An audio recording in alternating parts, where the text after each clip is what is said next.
ডাকসু ঢাকা বিশ্ববিদ্যালয়ের নির্বাচনের পর অর্থাৎ সাদেক কায়েম বা শিবিরের প্যানেল বিজয়ী হওয়ার পর থেকে আমূল বদলে যাচ্ছে ঢাকা বিশ্ববিদ্যালয়। খাবারের পরিবেশ, থাকার পরিবেশ, চিকিৎসার ধরন, পরিবেশের সংরক্ষণের পদ্ধতি সবকিছুতেই বদলের হাওয়া লেগেছে চমৎকারভাবে। আর এর বেনিফিট পেতে শুরু করেছেন ডাকসুর অধিবাসীরা অর্থাৎ ভোটাররা, ছাত্ররা। তারাই তো ডাকসুর অধিবাসী। একসময় নাকি ঢাকা বিশ্ববিদ্যালয়ে ডাকসুর বা ছাত্রদের গুন্ডামি দেখত, যে কারণে বাংলাদেশের প্রখ্যাত কবি শামসুর রহমান বলেছেন ডাকাতদের গ্রাম। সেই ধারণা মানুষের প্রতিচ্ছবিকে বদলে দিয়েছে সাদেক কায়েমেরা। সাদেক কায়েমরা আসলেই কি ইতিহাস হতে যাচ্ছে? নতুন নতুন গাড়ি, যাতায়াতে সহজ পথ, খাবার, চিকিৎসা, আচরণ, কোথায় এই বদলের ছায়া পড়েনি? ভাবুন তো। ইদানিং কি আপনি ডাকসু নিয়ে খবরগুলো পড়েন? আচ্ছা, একটি অপ্রাসঙ্গিক কথাই বলি। ধরেন এই যে ডাকসুর ইলেকশনের পর বনি আমিন নামের এক ভদ্রলোক, পরিচিত ভদ্রলোক, অনেকবার বলেছেন যে তিনি কতগুলো সুযোগ সুবিধা দিবেন। ইবনে সিনা বলেছে চিকিৎসা সংক্রান্ত সুবিধা দিবে। আবার সবাই বলছে দান অনুদানের কেন্দ্রে পরিণত করবে না আমরা ডাকসুকে, অর্থাৎ অন্যের অনুদান নিবে না। এই অহংকার দেখিয়ে দেখিয়ে গত ৫৪ বছর ডাকসুর জন্য কে কি করেছে? আর শিক্ষার জন্য এরকম দান অনুদান থাকে। এটা হলো শিক্ষিত জাতির একটি বৈশিষ্ট্য। অক্সফোর্ড বিশ্ববিদ্যালয় কারা দিয়েছে? Benson and Hedges company, British tobacco. তারাই কিন্তু অক্সফোর্ডের জন্য সবচাইতে বেশি ফাইন্যান্স করেছে। দেখেন, ডাকসু যখন ইলেকশন চলে তখন ইবনে সিনা ঘোষণা দিয়েছে চিকিৎসা 50% খরচ কমিয়ে দিবে। বনি আমিন বলেছে খাবার খাওয়াবে ক্যান্টিনগুলোতে, অফ ডে ছাড়া নাস্তা খাওয়াবে। আবার 2 জনকে স্কলারশিপ দিবে প্রতি বৎসর। বনি আমিনের খাওয়া কিন্তু অলরেডি শুরু হয়ে গেছে, ফ্রি নাস্তা পাচ্ছে ছাত্ররা। তার মানে সাদেক কায়েমের দিন বদলের বা ডাকসু বদলের প্রভাব পরিবর্তন পড়তে শুরু করেছে। আসেন হলের কথা বলেন, তখন হলের সুযোগ সুবিধা বাড়াবে বলেছে। হল অলরেডি কিন্তু চীনের সাথে চুক্তি প্রায় এগিয়ে চলেছে, সময় কিন্তু কম, 1 বৎসর। ওই যে সুন্দরী টিচার মোনামি বলেছেন, ডাকসুরকে পরামর্শ দিয়েছেন, সাদেক কায়েমদের পরামর্শ দিয়েছেন, মনে আছে? তারা যেন এই সময়কে খুব বেশি ভালো করে কাজে লাগায়। ঐক্যমত্য দেখা গেছে সাদেক কায়েম, মোনামি ম্যাডাম তাদের। তারপরে মির্জা গালিব কি করেছে, কি বলেছে? যে ডাকসুকে এমন চরিত্র প্রদর্শন করতে হবে যেন স্বাধীনতায় বিন্দুমাত্র ব্যাঘাত না ঘটে। সাদেক কায়েম কি বলেছে?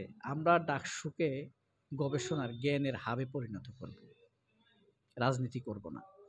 মোনামি ম্যাডাম পরামর্শ দিয়েছে ডাকসু এবার বিজয়ী প্যানেল এমনভাবে কাজ করা উচিত যেন তাদের প্যানেলকে সাদেক কায়েমের প্যানেলের সাথে ভবিষ্যতে তুলনা করে।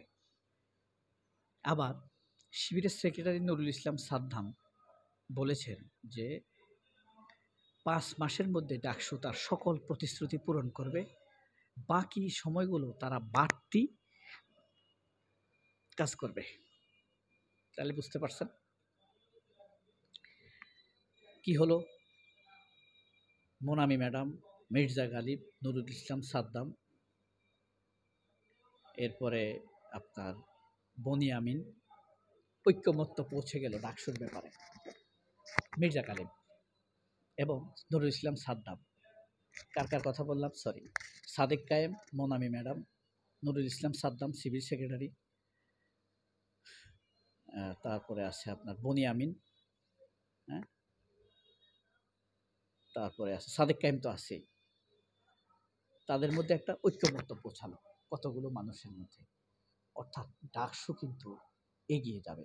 আর ভালো ফল পেতে শুরু করলে স্যাররাও চুপ করে থাকবে। ষড়যন্ত্রকারীরা কিছু ষড়যন্ত্র করবে। বলুন তো, মাঝখানে এসে একটা প্রশ্ন করি।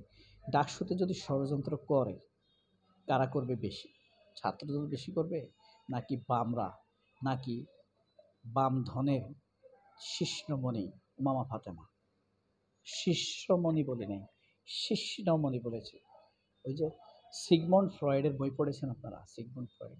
সিগমন্ড ফ্রয়েডকে মানুষ কিন্তু বলে শিষ্যবাজ, যৌনতার লেখক। যাই হোক, ওদিকে যাচ্ছি না, সরি। তাহলে এই যে ঐক্যমত্য হয়েছে, নুরুল ইসলাম সাদ্দাম, মোনামি, সাদেক কায়েম, নুরুল ইসলাম সাদ্দাম, তারপরে আপনার এই শিবির সভাপতি জাহিদুল ইসলাম, এরপরে আছে আপনার এবং আরও অনেকে। তাহলে বনিয়ামিন সহ, তাহলে অগ্রগতি অবশ্যম্ভাব। এই অগ্রগতি কেউ ঠেকাতে পারবে না।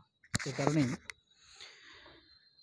ঐক্যমত্য হলে ডাকসু তো বদলে যাচ্ছে, এর প্রতিশ্রুতি রক্ষা করছে। ইবনে সিনা ডাকসুর ঢাকা বিশ্ববিদ্যালয়ের সকল পরীক্ষা নিরীক্ষায় 50% খরচ কম দিবে। নর্মালি ইবনে সিনা 25% ছাড় দেয় গরিব ও অক্ষম রোগীদের জন্য।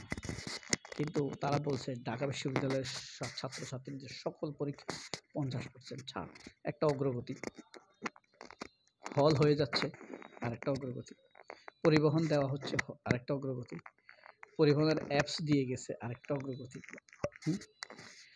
সকল বিশ্ববিদ্যালয়ের ছাত্রছাত্রীকে স্বাধীন মতামত, অগ্রগতি।